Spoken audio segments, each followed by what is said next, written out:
I'm Tom Barton. I'm a reporter at the Quad City Times, and I cover Davenport City Hall and Iowa politics.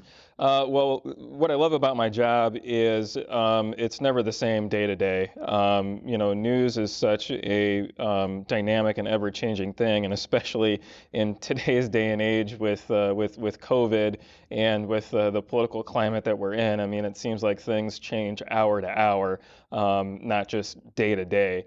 So you have to be nimble, you have to be flexible. You're constantly, kind of adjusting and adapting to the circumstances and the situations and the news that pops up. It's just so dynamic. You're not doing the same thing moment to moment, day to day. You really never know kind of what's going to be in store, and just kind of that adrenaline rush of chasing a story, being able to write that first draft of history in some cases. When you've got big breaking news events that are going on, when you've got big social justice movements like we're seeing right now, playing out locally and across the nation, it's fun and exciting to have that front row seat, and again to be able to write that first draft of history. Yeah, I guess when I was in middle school, I I'm a big fan of Steven Spielberg and George Lucas. I love their movies. I'm a huge Star Wars fan. I'm also a big Indiana Jones fan. And so when I was in middle school, I loved Indiana Jones and I wanted to be an archaeologist. I thought that was the coolest thing ever. To have a job where you get to travel the globe and go to these remote, far off, exotic locations and unearth history. I always thought that it would be cool to go on a dig, to go on an excavation. And yeah, when I was in middle school, that's what I wanted to do. I wanted to be an archaeologist because I loved and was fascinated by history. Then I got into high school and I realized, well, a career in archaeology maybe is not the easiest career path and maybe not the most lucrative, and that I kind of had this fictionalized, romanticized notion about what an archaeologist is and what that job is actually like, and so I was brought that back down to earth, and I was a freshman in high school, and I was in English class, of course, in English class you have to write essays. And one day after class, the English teacher came up to me and said, you were a really good writer. I really enjoy your essays. Have you ever thought about working for the school newspaper? And I hadn't, and I thought about it, and I was like, all right, I'll give it a shot. So I worked for the high school newspaper, and I loved it. I fell in love with it. I also, in addition to loving history, I love to write, I love to read, I love stories, I love the ability to tell people stories, I love the ability to meet new people, and that's another great thing about this job is you're constantly meeting new people, and getting to in meeting a lot of interesting people, right? You're meeting a lot of people with interesting stories to tell, and that's great to be a storyteller every day, and to be able to tell people's stories, while at the same time also being able to work in that history aspect that I really love. And so I felt like it was a great combination and marrying of being a writer and being a storyteller, while at the same time being able to incorporate history and again kind of having a part in writing that first draft of history. I really haven't had a whole lot of jobs outside of journalism.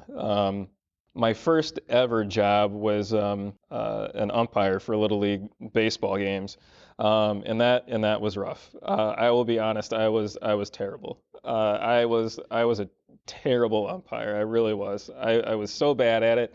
Um, here's a lesson for you.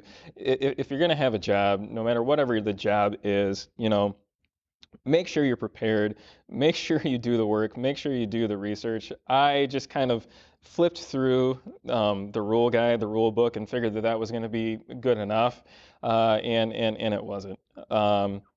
But yeah, so I think that was the first job I had, and then I mowed lawns in the neighborhood, made some money doing that, and then I guess my first true job, working at Hy-Vee at the Northgate Hy-Vee, just starting out as a grocery clerk, bagging groceries.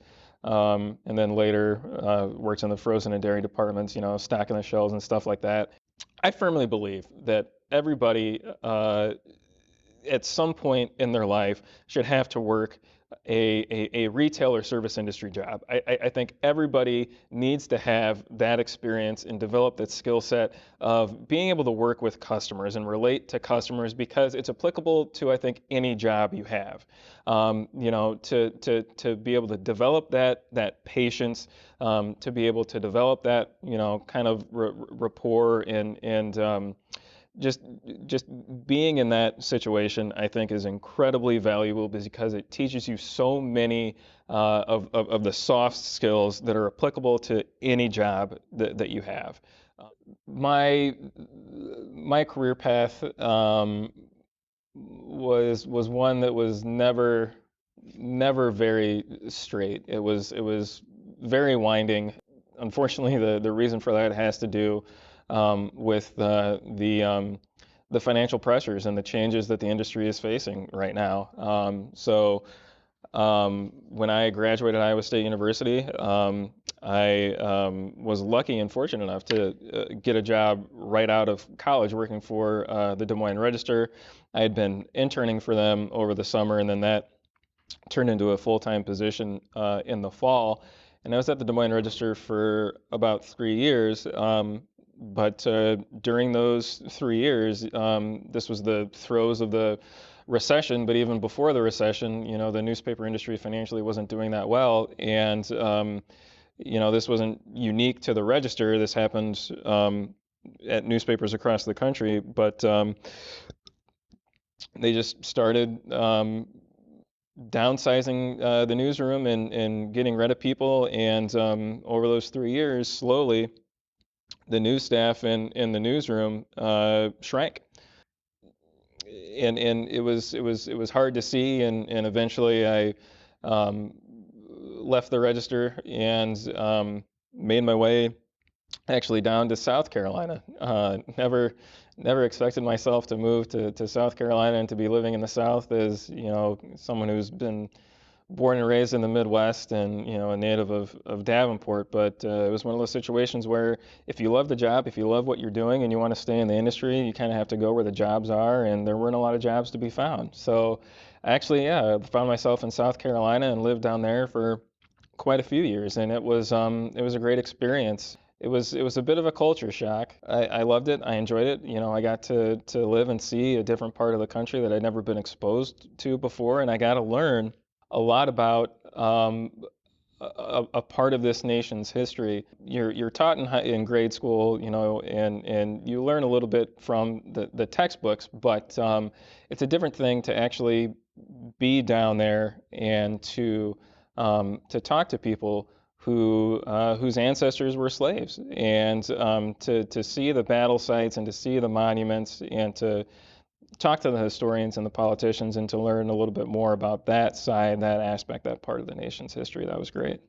One piece of advice that I would give myself. So when I was in college, I was so focused on my career path, and I was so focused on internships because the world of journalism, is very competitive. In focusing so much on my career path and on those internships, I think I really lost an opportunity to really take advantage of being able to study abroad. A lot of my friends in college, they took a semester over the summer to study abroad, and they traveled and they went to places like Italy and Spain and France and Germany and all these great places, and they got to interact with all these diverse people, and experience and learn about new cultures. And I really wish I had taken the time, at least one summer, to really do that. I feel like I missed out on a chance and an opportunity to really enjoy my collegiate career and really to enjoy the opportunity to be able to do something like that, and to broaden my horizons and to broaden my worldview and to expose myself to more diverse people and cultures, and just to have that experience of having traveled abroad and taking yourself out of your comfort zone and putting yourself in situations like that are going to enrich your life. And so that's a piece of advice that I would give myself is don't be so focused on the here and now and the immediate in your career, but and lose sight of the opportunities in front of you, to not only have some fun and enjoy yourself, but to take advantage of opportunities that are really going to enrich your life and enrich and broaden your horizon and your worldview.